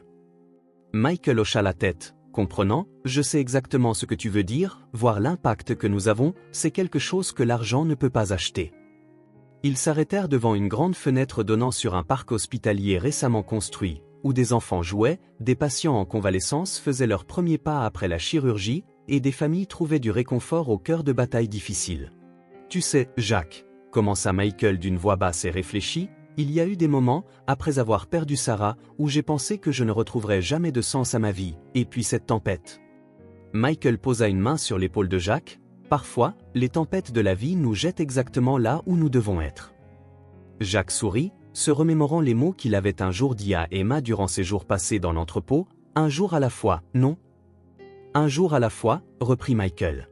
Le son des rires d'enfants attira leur attention. Emma et Lily avaient terminé leur visite et jouaient maintenant dans le parc, leur voix joyeuse perçant l'air doux du printemps. Que diriez-vous d'un pique-nique improvisé? Suggéra Michael. Je suis sûr que nous pouvons convaincre la cafétéria de préparer quelque chose. Quelques minutes plus tard, tous les quatre s'assirent sur une couverture sous un grand arbre dans le parc. Emma racontait avec enthousiasme les histoires qu'elle avait lues aux patients, tandis que Lily jouait avec un petit ourson, une nouvelle version de Monsieur Snuggle, un cadeau de Noël de la part de Jacques. Jacques regarda les filles, un sourire serein sur le visage, c'était incroyable de voir comment deux enfants qu'il avait rencontrés dans les circonstances les plus extrêmes étaient devenus une partie si intégrante de sa vie. Il t'adore, tu sais, commenta Michael en suivant le regard de Jacques. Emma te demande de tes nouvelles tous les jours. Jacques ressentit un pincement dans la poitrine, un mélange de joie et d'un léger sentiment de perte. Elles sont incroyables, tu as vraiment de la chance. Michael, nous avons tous de la chance, corrigea doucement Michael, tu fais partie de cette famille désormais. Jacques, j'espère que tu sais. Les mots frappèrent Jacques profondément. Famille, un mot qu'il n'aurait jamais pensé lui appliquer à nouveau après avoir perdu Sarah. Sentant la conversation sérieuse des adultes, Emma intervint. Daddy, Monsieur Jacques, venez jouer avec nous. Les deux hommes échangèrent des regards amusés avant de se lever, prêts pour une séance de chatouilles et de rire pendant qu'ils jouaient. Pendant qu'ils jouaient, Jacques ne put s'empêcher de réfléchir au chemin qui les avait conduits ici, à la douleur de la perte, à la fureur de la tempête, à la peur et à l'incertitude, tout cela ayant mené à ce moment de pure joie. De son côté, Michael regardait ses filles interagir avec Jacques, ressentant une gratitude écrasante. Cet homme, autrefois juste une statistique sur une feuille de calcul, était devenu une pierre angulaire dans leur vie. Alors que le soleil commençait à se coucher, peignant le ciel d'orange et de rose, les quatre s'assirent sur la couverture, fatigués mais satisfaits. « Monsieur Jacques, demanda Lily, d'une voix de plus en plus endormie, resteras-tu avec nous pour toujours ?» Jacques échangea un regard avec Michael avant de répondre. « Eh bien, Lily, je ne peux pas promettre pour toujours, mais je te promets que je serai là chaque fois que tu auras besoin de moi. » Emma, toujours la protectrice, serra sa sœur dans ses bras. « Regarde, Lily, Monsieur Jacques est notre ange gardien, souviens-toi que les anges gardiens ne s'en vont jamais. » Michael sentit des larmes lui monter aux yeux, ému par la sagesse innocente de sa fille. « Tu sais quoi, dit-il à Jacques, tu es vraiment un ange gardien pour nous tous. » Jacques sourit, submergé par une vague d'émotion. « Vous êtes tous mes anges aussi, vous m'avez ramené à la vie. » Quand je pensais qu'il ne restait plus d'espoir, épuisés par le jeu, Emma et Lily s'endormirent bientôt sur la couverture, Emma enveloppant Lily de manière protectrice. Jacques et Michael restèrent éveillés, contemplant les étoiles qui apparaissaient dans le ciel nocturne. « Si quelqu'un m'avait dit il y a un an que nous serions ici aujourd'hui, réfléchit Michael, j'aurais trouvé cela impossible. » Jacques hocha la tête. La vie a une manière étrange de nous surprendre, parfois pour le meilleur, parfois pour le pire, mais ce sont nos choix qui comptent vraiment, ainsi que les personnes que nous choisissons d'avoir à nos côtés. Michael ajouta, regardant Jacques avec intensité, et les deux hommes restèrent silencieux un moment, chacun perdu dans ses propres pensées. Central Hospital se dressait majestueusement en arrière-plan, un témoignage silencieux du chemin parcouru. « Tu sais, Jacques, dit enfin Michael, je pense comprendre enfin ce que signifie vraiment laisser un héritage. Ce ne sont pas les bâtiments ni les comptes en banque, c'est dans des moments comme celui-ci, dans les vies que nous touchons, dans les changements que nous apportons au monde. » Jacques sourit, ressentant un profond sentiment de paix. Sarah disait toujours quelque chose comme ça, elle disait que notre véritable richesse réside dans les liens que nous formons et dans l'amour que nous partageons. « Ta Sarah était une femme sage, dit Michael doucement. « Oui, elle l'était, Acquiesça Jacques, le cœur rempli d'amour et de nostalgie, mais aussi d'un nouvel espoir, alors que la nuit tombait sur Millbrook, enveloppant le parc d'une couverture d'étoiles.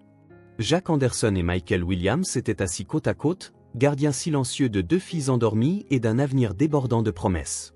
Autrefois symbole de perte et de déception, Central Hospital pulsait désormais de vie et d'espoir, un phare dans la communauté. Et là, dans ce moment parfait, sous les étoiles, deux familles brisées se rejoignaient, forgeant une nouvelle histoire, celle de la rédemption, du but et surtout de l'amour. Une douce brise murmurait, portant avec elle la promesse de jours meilleurs, et pour la première fois depuis longtemps, Jack et Michael sentirent qu'ils étaient exactement là où ils devaient être, prêts à affronter, ensemble, toutes les tempêtes que l'avenir pourrait leur réserver.